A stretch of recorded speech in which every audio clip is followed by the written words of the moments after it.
আসসালামু আলাইকুম। এখন শুনবেন সংবাদ শিরোনাম। বিএনপিকে নেতিবাচক দল হিসেবে দেখানোর চক্রান্ত চলছে। দেশ গড়ার পরিকল্পনা কর্মসূচিতে অভিযোগ ফখরুলের, বলেন ধর্মকে দিয়ে রাষ্ট্র বিভাজনের বিশ্বাস করে না বিএনপি। কমিশনের বৈঠকে আজই চূড়ান্ত হতে পারে নির্বাচনী তফসিল। 9 এজেন্ডা নিয়ে চলছে আলোচনা। রাষ্ট্রপতির সাথে সাক্ষাতের পর বৃহস্পতিবার আসতে পারে ঘোষণা। দেশে বিদেশি বিশেষজ্ঞদের সমন্বয়ে চলছে খালেদা জিয়ার চিকিৎসা। মেডিকেল বোর্ড সিদ্ধান্ত জানালে নেওয়া হবে বিদেশে সার্বক্ষণিক তদারকিতে তারেক রহমান। কালই ঘোষণা হতে পারে আনিসুল ইসলাম মাহমুদ ও আনোয়ার হোসেন মঞ্জুর নতুন জোট। আওয়ামী লীগের জোট টানতে নয়, মুক্তিযুদ্ধের চেতনার ভিত্তিতে নতুন ধারা তৈরির লক্ষ্য। বিধানসভা নির্বাচনের আগে পশ্চিমবঙ্গের রাজনীতিতে ধর্ম নিয়ে উত্তেজনা। প্রতীকী বাবরি মসজিদের ভিত্তিপ্রস্তর স্থাপনের একদিন পরে গণগীতা পাঠ কর্মসূচি। আসসালামু আলাইকুম। এতক্ষণ শুনছিলেন সংবাদ শিরোনাম, এখন শুনবেন বিস্তারিত। বিএনপিকে নেতিবাচক দল হিসেবে দেখানোর চক্রান্ত চলছে বলে অভিযোগ করেছেন মহাসচিব মির্জা ফখরুল ইসলাম আলমগীর। বলেছেন, একটি গোষ্ঠী ধর্মের নামে দেশকে বিভাজন করতে চায়। ধর্মভীরু হলেও ধর্ম নিয়ে রাষ্ট্র বিভাজনে বিশ্বাস করে না বিএনপি। 15 বছর পর গণতন্ত্র পুনরুদ্ধারের সুযোগ সৃষ্টি হয়েছে, তাতেও অনেক বাধা আসছে বলে জানান মির্জা ফখরুল। রাজধানীর কৃষিবিদ ইনস্টিটিউশন মিলনায়তনে এক অনুষ্ঠানে এসব কথা বলেন বিএনপি মহাসচিব। আগামীর বাংলাদেশ গড়তে বিএনপির কি পরিকল্পনা? কৃষকের জন্য ফার্মার্স কার্ড চালু কিংবা গৃহকর্ত্রীর জন্য থাকছে ফ্যামিলি কার্ড, এমন যুগান্তকারী নানান কর্মপরিকল্পনা জনগণের কাছে তুলে ধরার আগে নিজ দলের নেতাকর্মীদের প্রশিক্ষিত করতে হাতে নেওয়া হয়েছে বিএনপির দেশ গড়ার পরিকল্পনা কর্মসূচি। কৃষির ক্ষেত্রে, শিক্ষার ক্ষেত্রে, স্বাস্থ্যের ক্ষেত্রে বিএনপির অঙ্গীকারগুলো নিয়ে এখানে রিসোর্স পার্সনরা কথা বলবেন।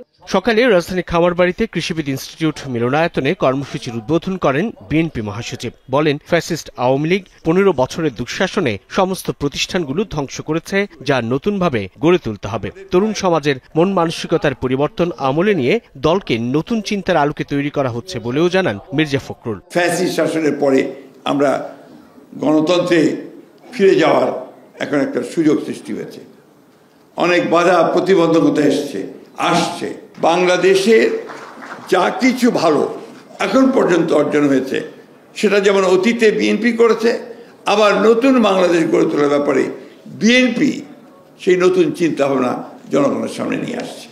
বিএনপিকে নেতিবাচক রাজনৈতিক দল হিসেবে দেখানোর ষড়যন্ত্র চলছে বলেও দাবি করেন মির্জা ফখরুল। এ বিষয়ে সকলকে সজাগ থেকে ঐক্যবদ্ধ হওয়ার আহ্বানও জানান।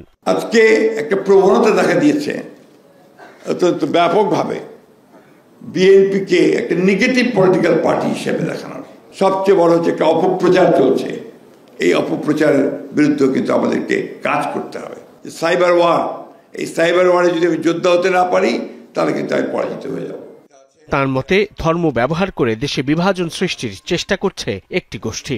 ধর্মের নামে বাংলাদেশে একটা বিভাজনের পথ সৃষ্টি করতে চায়। আমরা বাংলাদেশে অবশ্যই ধর্মভীরু মানুষ, বাংলাদেশের মানুষ অবশ্যই ধর্মকে এখানে সবাই আমরা মেনে চলি, কিন্তু ধর্মকে দিয়ে রাষ্ট্রকে বিভাজন করা বা সমাজকে বিভাজন করা, এটাতে আমরা বিশ্বাস করি না। দেশ গড়ার পরিকল্পনা শীর্ষক এই কর্মসূচি চলবে 7 ডিসেম্বর থেকে 13 ডিসেম্বর পর্যন্ত। প্রতিটি কর্মসূচিরই সমাপনী অধিবেশনে ভার্চুয়ালি যোগ দেবেন ভারপ্রাপ্ত চেয়ারম্যান তারেক রহমান। প্রথম কর্মসূচিতে অংশ নেয় ছাত্রদলের নেতাকর্মীরা।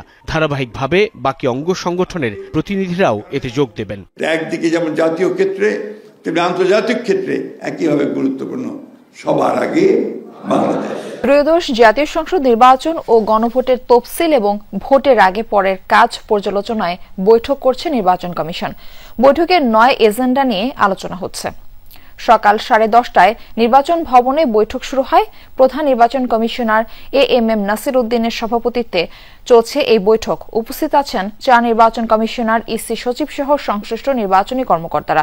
বৈঠকে মূলত তফসিলের আগে পরের কার্যক্রম, গণভোট আয়োজন সহ ত্রয়োদশ জাতীয় সংসদ নির্বাচনের সার্বিক প্রস্তুতির সবশেষ অবস্থা, মাঠ পর্যায়ে সর্বোচ্চ যোগাযোগ, সমন্বয় সংক্রান্ত বিবিধ বিষয়ে আলোচনা হওয়ার কথা।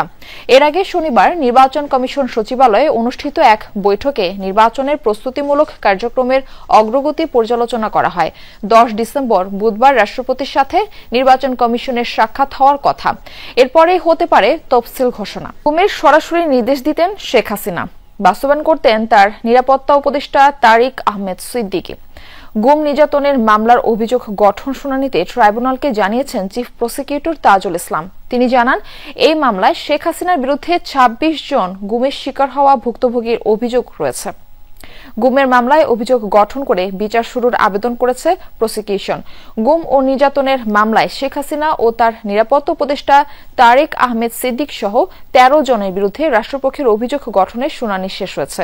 আসামিপক্ষের শুনানি 9 ডিসেম্বর ঠিক করেছে ট্রাইব্যুনাল। একই সাথে 3 সেনা কর্মকর্তাকে হাজির করা হয়েছে ট্রাইব্যুনালে। তারা হলেন ডিজিএফআই এর সাবেক 3 পরিচালক major general Sheikh Mohammad Sarwar Hossain, brigadier general Mohammad Mahbubur Rahman Siddiqui ও ব্রিগেডিয়ার জেনারেল আহমেদ তানভীর মাজাহার সিদ্দিকী। এই মামলার আসামিদের মধ্যে আরও আছেন ডিজিএফআই এর সাবেক 5 মহাপরিচালক। এদিকে ট্রাইব্যুনাল 2 জুলাই গণ অভ্যুত্থানে কুষ্টিয়ায় 6 জনকে হত্যার ঘটনায় মানবতাবিরোধী অপরাধের মামলায় জাসদ সভাপতি হাসানুল হক ইনুর বিরুদ্ধে 3য় দিনের সাক্ষ্য গ্রহণ চলছে। এর আগে সাক্ষ্য দিয়েছেন আহত 2 জুলাই যোদ্ধা মোহাম্মদ রইসুল ও ট্রাইব্যুনালের বিশেষ তদন্ত কর্মকর্তা তানভীর হাসান জোহা। এরই মধ্যে হাসানুল হক ইনু ও সালমান এফ রহমানকে ট্রাইব্যুনালে হাজির করা হয়েছে।